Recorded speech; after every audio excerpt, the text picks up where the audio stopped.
Hi friends, ഇന്നത്തെ വീഡിയോയിൽ നമ്മൾ കുർത്തിക്കാണെങ്കിൽ നൈറ്റിക്കാണെങ്കിൽ നല്ലൊരു ഡിസൈനൊക്കെ ചെയ്യാനായിട്ട് ക്യാൻവാസോ ക്രോസ് പീസോ ലൈനിങ്ങോ ഒന്നും വേണ്ട, അല്ലാതെ തന്നെ നമുക്ക് ചെയ്യാം കേട്ടോ.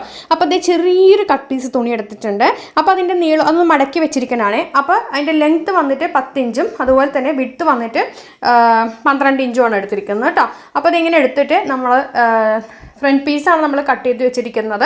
അതിൻ്റെ മേലെ നമ്മൾ ഇതുപോലെ ഇങ്ങനെ വെച്ച ശേഷം ഒരു 2.25 ഇഞ്ച് കഴുത്തിൻ്റെ അകലം മാർക്ക് ചെയ്യുക. അപ്പോൾ തയ്ച്ച് വരുമ്പോൾ 3 ഇഞ്ചാവും കേട്ടോ. അതുപോലെ കഴുത്തിൻ്റെ ഇറക്കം ഫ്രണ്ട് നെക്കാണ്, അതുകൊണ്ട് 5.5 ഇഞ്ച് മാർക്ക് ചെയ്യുന്നു. ചെയ്ത് വരുമ്പോൾ തയ്ച്ച് വരുമ്പോൾ തയ്യൽ തുമ്പ് പോകുമ്പോൾ 6 ഇഞ്ചായിട്ട് വരും. എന്നിട്ട് നമുക്ക് ഇതുപോലെ അങ്ങോട്ട് മാർക്ക് ചെയ്തിട്ട് കട്ട് ചെയ്തെടുക്കാം കേട്ടോ. അപ്പം നമ്മുടെ ഫ്രണ്ട് പീസിൻ്റെ ആ പീസ് തുണി നമ്മൾ ഫോൾഡ് ചെയ്ത് വെച്ചിട്ടുണ്ട്. അതുപോലെ തന്നെ ആ റെഡ് മെറ്റീരിയലും ഫോൾഡ് ചെയ്ത് വെച്ചിരിക്കണം കേട്ടോ, കട്ട് പീസ്. ഇനി നമുക്ക് കഴുത്ത് വരച്ച ശേഷം താഴത്തേക്ക് 2.5 ഇഞ്ച് സൈഡിലേക്കും താഴത്തേക്കും നമ്മൾ മാർക്ക് ചെയ്തെടുക്കുന്നുണ്ട്. കണ്ടല്ലോ, ഇതുപോലെ നമ്മൾ മാർക്ക് ചെയ്ത് താഴെ ഒരു ലൈനായിട്ടാണ് കൊടുക്കുന്നത് കേട്ടോ. ഇനി നമുക്കിത് കണ്ടോളൂ, ഞാൻ എങ്ങനെ ചെയ്യുന്ന പോലെ കണ്ടോളൂ. അപ്പോൾ ഇതിൻ്റെ ഒരു ഫൈനൽ ലുക്ക് സൂപ്പർ ആട്ടോ. കാര്യം എന്താണെന്ന് പറഞ്ഞു കഴിഞ്ഞാൽ നമുക്ക് പറഞ്ഞ പോലെ ക്യാൻവാസും ക്രോസ് പീസും ഒന്നും കട്ട് ചെയ്ത് സമയം കളയേണ്ട ആവശ്യമില്ല. അതിനുശേഷം നമ്മൾ നെക്ക് കട്ട് ചെയ്തെടുത്തിട്ട് ഈ വരച്ച ലൈനില്ലേ അതിൽ കൂടെ കട്ട് ചെയ്തെടുക്കുക കേട്ടോ. കാരണം തുടക്കക്കാർക്കും ബിഗിനേഴ്സിനൊക്കെ എപ്പോഴും നെക്ക് തയ്ക്കുമ്പോൾ നെക്കും അതുപോലെ തന്നെ ഒരു ഫിനിഷിങ് കിട്ടില്ല. ഈ ഒരു രീതിയിൽ ചെയ്യുമ്പോൾ നല്ല ഫിനിഷിങ് ആയിരിക്കും കിട്ടുക കേട്ടോ. അപ്പോൾ അത് ചെയ്ത് നോക്കുക. അപ്പോൾ ഇത് നമ്മൾ സൈഡ് കൂടെ ഇതുപോലെ കട്ട് ചെയ്തെടുക്കുക കേട്ടോ. എന്നിട്ട് നമുക്ക് സൈഡ് കൂടി കട്ട് ചെയ്ത് ഒരുമിച്ച് വെക്കണം. 2 മടക്കി വെച്ചിരിക്കണം. അപ്പോൾ ആ മടക്ക് കറക്റ്റ് ആയിരിക്കണം. അല്ലാന്നുണ്ടെങ്കിൽ ഒരു ഭാഗത്ത് വീതി കൂടും, ഒരു ഭാഗത്ത് വീതി കുറയും. ഇപ്പം നമുക്കിത് തുറന്നെടുക്കാം. ഇങ്ങനെ തുറന്ന് വെച്ചിട്ടുണ്ട്.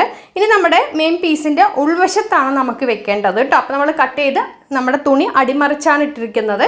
ശേഷം നമ്മുടെ ഈ ഒരു പീസ് തുണിൻ്റെ നല്ല വശം, അതായത് ചുവപ്പ് തുണിയുടെ നല്ല വശം നമ്മൾ മെയിൻ തുണിയോട് ചേർത്ത് വെച്ചിട്ട് കഴുത്ത് ഇതുപോലെ നെക്ക് 4 ഇഞ്ച് തയ്യൽ തുമ്പിൽ അടിച്ചു കൊടുക്കുക കേട്ടോ.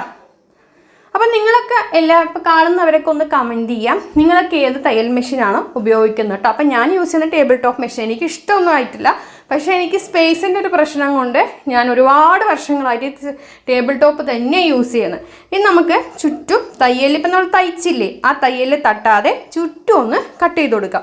അപ്പോൾ ആരുടെയൊക്കെ കയ്യിൽ എന്തൊക്കെ മെഷീനാണ് ഉള്ളതെന്നൊന്ന് കമൻറ്റ് ചെയ്യുക. നിങ്ങളുടെ അഭിപ്രായങ്ങൾ കൂടി ഒന്ന് എഴുതുക കേട്ടോ, കാരണം എനിക്കൊന്ന് അറിയാൻ വേണ്ടിയിട്ടാണ്.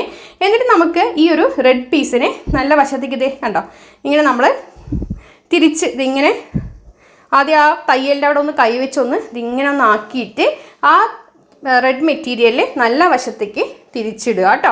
എന്നിട്ട് നമുക്ക് നോക്കിക്കേ ഇതുപോലെ ഇങ്ങനെ വെച്ചിട്ട് കഴുത്തിൻ്റെ ഭാഗം, ഇത് കോട്ടൺ തുണി ആയതുകൊണ്ട് നമുക്ക് കറക്റ്റായിട്ട് വരും. നമുക്കൊന്ന് കൈവച്ചൊന്ന് പ്രസ് ചെയ്ത് കൊടുത്താൽ മതി, അല്ലെങ്കിൽ ശരിക്കും ഒന്ന് അയൺ ചെയ്ത് കൊടുത്തു കഴിഞ്ഞാൽ നല്ല അസലായിട്ട് വരും കേട്ടോ. എന്നിട്ട് ഹാൻഡ് ഹെമ്മോ കൊടുത്താലും മതി.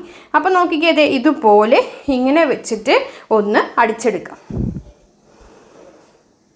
വളരെ എളുപ്പത്തിൽ ചെയ്യുന്ന ഒരു ട്രിക്കാണ്. ഡിസൈനൊക്കെ കുർത്തിക്കും നൈറ്റിക്കും സുഖമായിട്ട് ചെയ്യാം. ഒരു ടെൻഷനും ഇല്ലാതെ നമുക്ക് ചെയ്യാൻ പറ്റിയ ഒരു ഇതാണ്. നമുക്ക് ക്രോസ് പീസോ ലൈനിങ്ങോ ക്യാൻവാസോ ഒന്നും വേണ്ട ഈ ഒരു നെക്ക് ചെയ്യാനായിട്ട്. ഒരു കഷ്ണം വെട്ടുതോന്നിയുണ്ടെങ്കിൽ നമുക്ക് ഒരു അടിപൊളിയായിട്ട് നെക്ക് നമുക്ക് തയ്ച്ചെടുക്കാൻ പറ്റും കേട്ടോ. അപ്പം നോക്കിക്കേ ഇതുപോലെ നമ്മൾ തയ്ച്ചെടുത്തിട്ടുണ്ട്. ഇനി നമുക്ക് എന്ത് ചെയ്യാം, ഇനി ആ ബോർഡറില്ലേ ബോർഡറിൻ്റെ ആ തുമ്പ് വശം മെയിൻ പീസിനോട് കണ്ടോ ചേർത്ത് വെച്ചിട്ട് ഒന്ന് ചുറ്റും ഒന്ന് വേഗം ഒന്ന് അടിച്ചെടുക്കുക കേട്ടോ. അപ്പോൾ വീഡിയോ ഇഷ്ടമൊക്കെ ഒരു ഷെയർ ചെയ്യാൻ മറക്കരുത്, ഒന്ന് കമൻറ്റ് ചെയ്യാൻ മറക്കരുത്, ഒരു ഷെയർ മറക്കരുത് കേട്ടോ. പിന്നെ കമൻറ്റ് ചെയ്യണേ.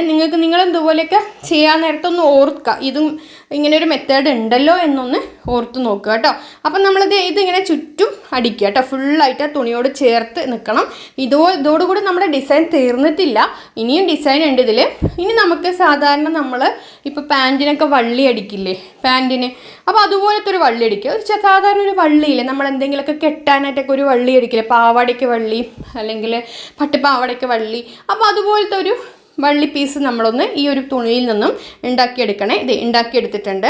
എന്നിട്ട് നമ്മുടെ ഈ ബോർഡറിൽ നിന്നും ഒരു 1/2 ഇഞ്ച് ഉള്ളിലോട്ട് 4 ഇഞ്ച് ഉള്ളിലോട്ടാക്കി വെക്കണം കേട്ടോ. തുമ്പത്ത് വെക്കരുത്, 1/4 ഇഞ്ച് ബോർഡറിൽ നിന്നും ഉള്ളിലോട്ട് വെച്ചിട്ട് അതേ ഷേപ്പിൽ ഇത് ചുമ്മാ ഒന്ന് അടിച്ചു പോരുക. കണ്ടോ എത്ര ഈസി ആയിട്ട് നമ്മളൊരു നെക്ക് ചെയ്തത്. വളരെ നല്ലൊരു ഫിനിഷിംഗ് ആയിരിക്കും ഈ ഒരു നെക്കിന്.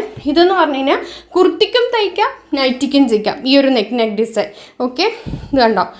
ഇപ്പം നമുക്കിങ്ങനെ വെക്കുമ്പോൾ ആ ഒരു ലുക്ക് തന്നെ മാറി. ആക്ച്വലി ഇതിൻ്റെ ഒരു കളർ കോൺട്രാസ്റ്റ് നല്ലൊരു കളറാണ്. അതുകൊണ്ടാണ് ഇത് ശരിക്കും നല്ല ബ്രൈറ്റായിട്ട് നിൽക്കുന്നത്. എനിക്ക് ശരിക്കും പറഞ്ഞാൽ കളർ കോമ്പിനേഷനൊന്നും അത്ര അറിയാത്ത ഒരാളാണ്. പക്ഷേ ഇത് ശരിക്കും നന്നായിട്ട് കളർ കറക്റ്റായിട്ട് എനിക്ക് വന്നു.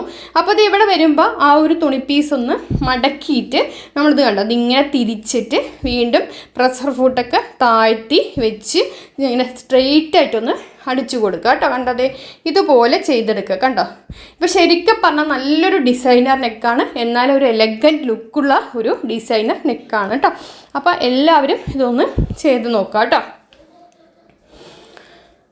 ഇനി നെക്ക് ചെയ്യാൻ, കുർത്തിക്ക് നെക്ക് തയ്ക്കാൻ നേരത്ത് നിങ്ങൾ ഇതുപോലെ പ്ലെയിൻ മെറ്റീരിയലിൽ ചെയ്യുമ്പോൾ ഡാർക്ക് മെറ്റീരിയൽ വെച്ച് കൊടുക്കുക നെക്കിൽ. നമ്മൾ പ്രിൻറ്റഡ് മെറ്റീരിയലിൽ ചെയ്യുന്ന സമയത്ത് പ്ലെയിൻ ആയിട്ടുള്ള മെറ്റീരിയൽ നെക്കിൽ വെച്ച് കൊടുക്കുക. അപ്പോഴാണ് കളർ കോൺട്രാസ്റ്റ് വരിക.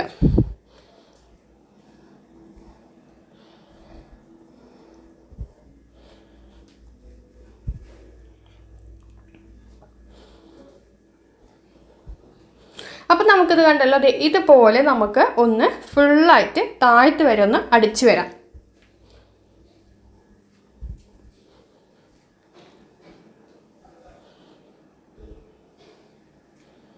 അപ്പോൾ ഇത് അടിച്ച് എടുത്തിട്ടുണ്ട്. ഇത് കണ്ടല്ലോ. അപ്പോൾ നമ്മളിത് അടിച്ച് എടുത്തിട്ടുണ്ട്. കണ്ടല്ലോ, നല്ല ഭംഗിയുള്ള നെക്ക് കിട്ടിയിട്ടുണ്ട്. അപ്പോൾ ഇത് നോക്കിക്കേ, ഇത് ഞാൻ ഇങ്ങനെ നമുക്ക് ആയിരിക്കുന്നത്. ഇനി നെക്കൊക്കെ നമ്മൾ ഫുൾ ഫിനിഷ് ചെയ്ത് സ്ലീവൊക്കെ അറ്റാച്ച് ചെയ്ത് കഴിയുമ്പോൾ നമുക്കിതിൻ്റെ ഒരു ലുക്ക് എങ്ങനെയുണ്ട് നമുക്ക് നോക്കാം. അപ്പോൾ പറഞ്ഞ പോലെ കമൻറ്റ് ചെയ്യാൻ മറക്കല്ലേ. ഇത് നോക്കിക്കേ, നല്ല രസമില്ലേ, കണ്ടോ. അപ്പോൾ അടുത്ത വീഡിയോ ആയിട്ട് വരാം. Thank you.